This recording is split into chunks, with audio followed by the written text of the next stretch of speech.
Square root of 9 gives us what? Is it 3 or is it plus minus 3?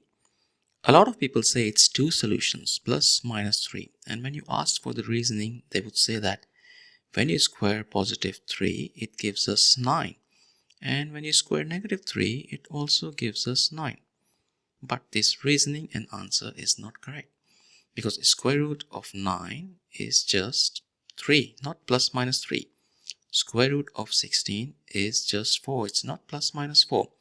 So where the confusion comes from? Let's rewind and have a look at it. So the confusion comes from when you're solving an equation like this, where you have x squared equals 9. So to solve such equations, what we do is we take square roots of both sides. So x squared, we take square root, and here we have 9, we take square root of 9. And what that gives us is, on the right hand side, square root of 9 gives us 3.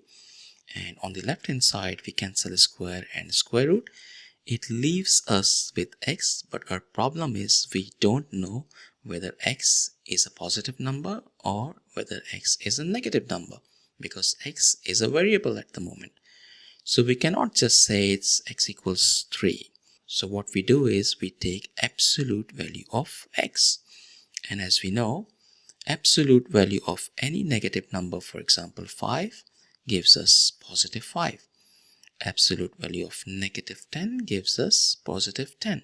And if we already have a positive number, for example positive 4, that gives us 4. So this is where the two solutions come from. The absolute value removes the sign, so we get two cases, x equals plus minus 3. So to wrap up, the square root symbol alone gives only the positive root. The plus minus solutions appear only when solving an equation like x squared equals 9, because we are considering all numbers whose square is 9. Thank you for watching. If this clicked for you, drop a thumbs up in the comments, like the video, comment your answers, and subscribe to our channel.